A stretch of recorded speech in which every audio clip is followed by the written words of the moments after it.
जैसा कि हमने पिछले लेक्चर्स में पढ़ा था कि प्रोजेक्टाइल मोशन, इस लेक्चर में हम प्रोजेक्टाइल मोशन की थर्ड प्रॉब्लम के बारे में बात करेंगे।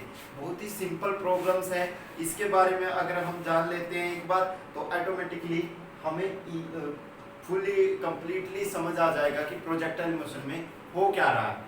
इसमें अब ये प्रॉब्लम है, एक cricket ball is thrown at a speed of 28 meter per second. ये मीटर पर सेकेंड है, आप इसको थोड़ा सा यहाँ की बजाय ऐसे भी लिख सकते हो। 28 मीटर पर सेकंड से वो बॉल फेंकी, ठीक है, in the direction 30 meter above to the horizontal. किससे? 30 मीटर अबव, 30 मीटर अबव। अब कह सकते हैं कि 30 डिग्री अबव, सॉरी, यहाँ पे ये हॉरिजॉन्टल है, इसको एक्स एक्सिस मानते हैं, इसको वाई एक्सिस मानते हैं। एक बॉल फेंकी गई है, बॉल फेंकी गई है कहाँ पे? ऊपर। देखो ये 30 डिग्री एंगल पे फेंकी गई है, 30 डिग्री पे, एंड 28 मीटर पर सेकंड से, ठीक है। तो उसकी वेलोसिटी है जो v है वो 28 मीटर पर सेकंड। उसकी वेलोसिटी कितनी है? 28 मीटर पर सेकंड। तो यहाँ पे हमें क्या निकालना है? Calculate maximum height. Simple formula जो हम यूज कर सकते हैं, क्योंकि हम ग्राउंड से हैं तो 0 से स्टार्ट कर रहे हैं, और जो उसकी मैक्सिमम हाइट है वो पहुंचेगी, वहां तक पहुंचना है हमें। ऐसे करके ये जहां पे मैक्सिमम हाइट पे जाएगी वहां तक का इसका प्रोजेक्टाइल मोशन निकालना, ठीक है। तो ये जो मैक्सिमम हाइट है यहाँ वाली, ये निकालनी है, ठीक है। इसे कहते हैं मैक्सिमम हाइट। तो मैक्सिमम हाइट की जहां पे बात होगी कि मैक्सिमम हाइट अगर हमें कैलकुलेट करनी है मैक्सिमम हाइट, तो हमारे पास हमने पिछले चैप्टर से पिछले लेक्चर से हमने देखा था कि हम प्रोजेक्टाइल मोशन के अकॉर्डिंग अगर एक मैक्सिमम हाइट का एक्सप्रेशन ये आता है, टाइम ऑफ फ्लाइट यहाँ से यहाँ तक का टाइम क्या लेती है उसका फॉर्मूला ये आता है। यहाँ से यहाँ तक की जो हॉरिजॉन्टल डिस्टेंस है, हॉरिजॉन्टल डिस्टेंस है, उसको हम क्या कहते हैं? रेंज। तो उसकी वैल्यू कितनी आएगी वो इस फॉर्मूले से, यहाँ पे थीटा नोट ये एंगल है, v नोट इनिशियल वेलोसिटी है, और g की बात करें एक्सेलरेशन ड्यू टू ग्रेविटी है। तो यहाँ पे अगर हम बात करें v नोट की वैल्यू यहाँ पे है हमारी 28 मीटर पर सेकेंड, ठीक है। और यहाँ पे जो हमारा एंगल है थीटा नोट है इज इक्वल टू 30 डिग्री। आपको सबसे पहले प्रॉब्लम को पहचानना है कि हमें निकालना क्या है। एच मैक्स निकालना है हमें, वी नोट चाहिए साइन थीटा, और जी की वैल्यू क्या होती है? 9.8 meter per second square. Acceleration due to gravity होती है, इसकी वैल्यू कांस्टेंट होती है, फिक्स होती है, और उसकी वैल्यू हम इतनी लेते हैं। इनका यूज करके अगर हमें एच मैक्स की वैल्यू निकालनी है तो एच मैक्स की वैल्यू यहां से क्या आएगी? V naught sine square, sine theta का स्क्वायर। वी नोट कितना है? 28 मल्टीप्लाई साइन 30 डिग्री, इसका whole square divided by 2g, ठीक है। यहां से वैल्यू जो निकालेंगे इसको हम कैलकुलेट कर सकते हैं। 28 मल्टीप्लाई साइन 30 कितना होता है? साइन 30 हमने ट्रिग्नोमेट्री वाले चैप्टर में पढ़ा था। साइन 30 क्या होता है? साइन 30 होता है 1/2 इसका होल स्क्वायर, और 2 इंटू 9.8। तो इसको 2 से कैंसिल आउट करेंगे, ठीक है। इसको 2 से कैंसिल आउट करेंगे तो 14 का होल स्क्वायर, और यहाँ पे 2 इंटू 9.8। अगर आप चाहो तो इसको कैंसिल आउट भी कर सकते हो, स्क्वायर अगर आपको ना पता हो तो ऐसे कर सकते हो, 14 इंटू 14, तो यहाँ पे 2 7 जा, यहाँ पे ये हो गया 4.9, और ये 7 7 7 49/4.9, तो यहां से आ गया हमारा 10 मीटर, ठीक है। जो हमारी एच मैक्स की वैल्यू आ गई वो 10 मीटर आ गई। इसको आप लिख लेते हैं कि जो फर्स्ट आंसर आया हमारा एच मैक्स इस फॉर्मूले से वो आ गई 10 मीटर, ठीक है। ये हो गया इसका, ठीक है, समझ आ गया कि 10 मीटर कैसे आई, फॉर्मूला लगाया सीधा।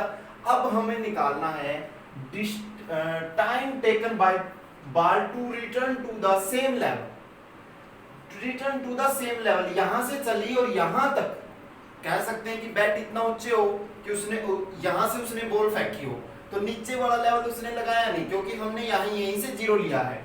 अगर कोई लड़का यहाँ पे खड़ा ऐसे खड़ा है, मान लो उसने हैंड ऐसे करके इतने ऊंचे से बाल फेंकी है, इसको इरेज कर देते हैं।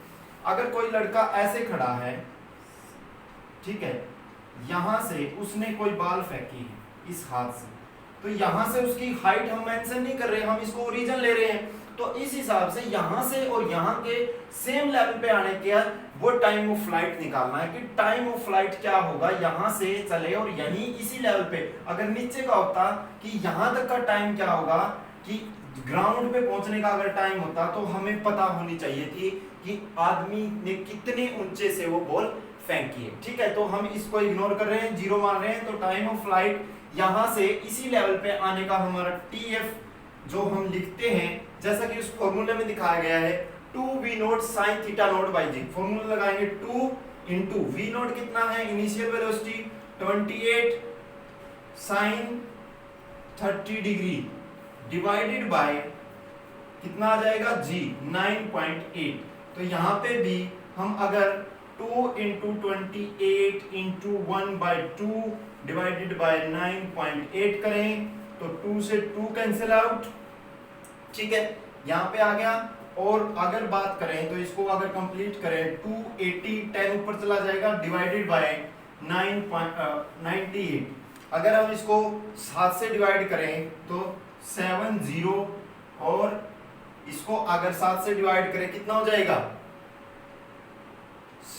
7 1 जा 7, ठीक है, 2 7 चौक 28।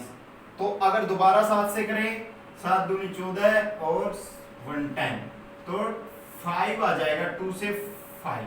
तो यहाँ पे आ जाएगा 5, क्या निकालना था हमें, टाइम, तो 5 सेकेंड। कहने का मतलब यहां से वहां जाने के लिए उस बॉल को सिर्फ और सिर्फ कितना टाइम लगेगा, 5 सेकेंड। तो TF की वैल्यू आ गई यहाँ पे 5 सेकेंड। अब हमने TF निकाल दिया इस फॉर्मूले का यूज करके, इसको इससे कैंसिल आउट कर दिया तो 28, तो ये ऊपर जाके 9.8 था, ऊपर जाके 10 हो गया, तो TF की वैल्यू निकल गई। अब हमें क्या निकालना है, डिस्टेंस फ्रॉम द थ्रोअर, यहां से distance where the ball return to the same level. जो return to the same level, इस लेवल पे पहुंच जाए तो ये हॉरिजॉन्टल डिस्टेंस निकालनी, ये नहीं निकालनी पूरी लेंथ, ये निकालनी कि horizontal distance, distance from the initial to the final. तो उसकी रेंज निकालनी है कि उसकी वैल्यू कितनी होगी।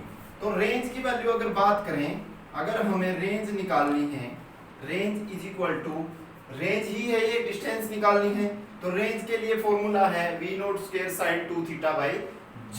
v0 स्क्वायर कितना है, v0 कितना है 28 मल्टीप्लाई बाय 28, वहां पे sin theta 1 by sin 30 degree, ठीक है, यहाँ पे आ जाएगा sin 30 डिग्री, और डिवाइडेड बाय, हम इसको डिवाइड किससे करेंगे, वहां पे क्या लिखा हुआ है g, 30 की बजाय 2 थीटा है, तो 30 की बजाय क्या आ जाएगा 2 इंटू 30 60 डिग्री।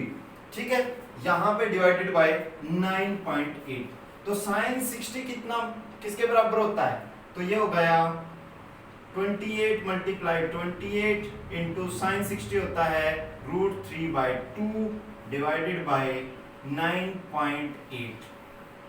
ठीक है, अगर हम इसको कैंसिल आउट करेंगे, इसका 10 ऊपर चला जाएगा, मल्टीप्लाई बाय 10 करेंगे तो यहाँ पे 7 से इसको कैंसिल आउट करेंगे 14, इसको 4, इसको 7 से 2, इसको 4, और 2 से 2, ठीक है, और ये कितना हो गया 2 से 2 कैंसिल आउट, 2 दूनी 4, 40 इज इक्वल टू 40 इंटू √3 कितना होता है 40 इंटू 1.73, √3 की वैल्यू होती है। तो अगर हम इसकी वैल्यू निकालेंगे, 4 की 12 30 7, तो एक डेसिमल पॉइंट और पीछे 0, एक डेसिमल पॉइंट पीछे चला जाएगा, तो यहाँ पे हम इसका आंसर आ जाएगा। ठीक है, तो हम इसका आंसर 70.20 आ जाएगा इसका मीटर। तो ये यहाँ पे रेंज निकाल दी। बिल्कुल सिंपल फॉर्मूले हैं, इन तीनों फॉर्मूले का यूज किया है। बस हमें क्वेश्चन को समझना होता है, क्वेश्चन कैसे होगा, और वो हमने समझ के इसका आंसर निकाल दिया। तो यहाँ पे जो रेंज की वैल्यू आई है वो 17.20 मीटर। ये तीनों आंसर आ गए, ये तीनों जो क्वेश्चन में पूछे।